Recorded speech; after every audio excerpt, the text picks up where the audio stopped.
This is a quick demonstration of the ForeFlight application working with the ADS-B01 receiver from 360 Avionics and ELM 1000 EFIS. At this time, iPad is connected with Wi-Fi to ADS-B01 receiver from 360 Avionics, which is connected using the CAN bus to the ELM 1000 EFIS. Let's open up our map here. Okay, let's make sure we don't have any current flight plans. Okay, that's clear now.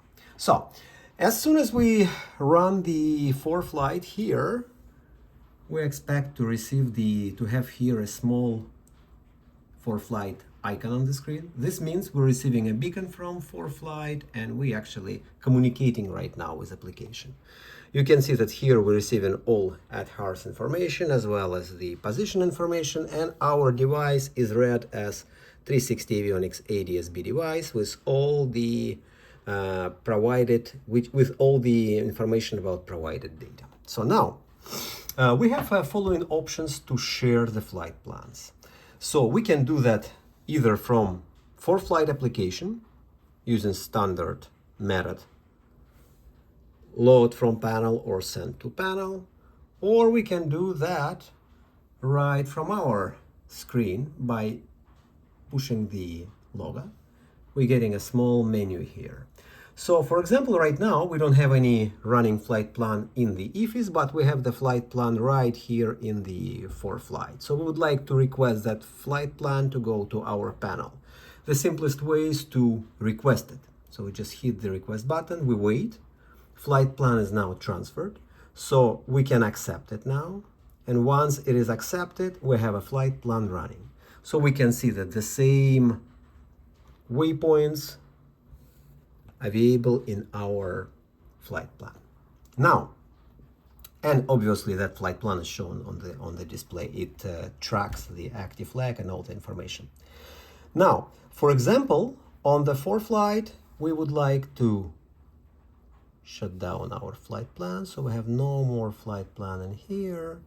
And now we would like to, again, we can do that from ForeFlight or we can do it from here.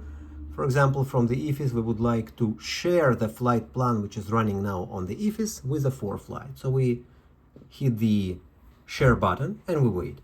That transfers the flight plan. And as soon as flight plan is transferred, we again have all that information here. And now our flight plan is back again. So we basically just copied flight plan from iPad to EFIS and then from EFIS to iPad. And as I mentioned earlier, we can always do that from this menu as well, which is very conveniently located and very nicely made. So that's actually the new feature.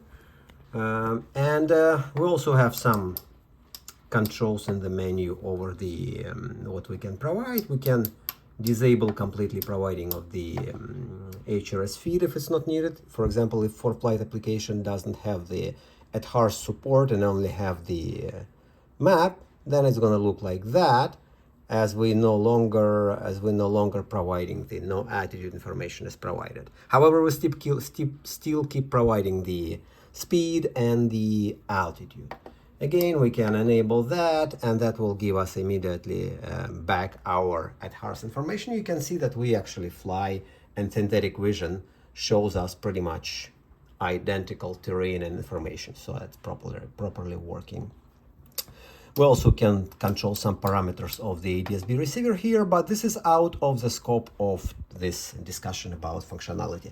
So this is the basic functionality of the ForeFlight application and ELM 1000, ELM 800, and it's upcoming for ELM 310 series EFISes using the ADS-B receiver as the host device. And this receiver acts as the Wi-Fi host to provide all the data for the iPad, as well as the host for the ADS-B traffic information for the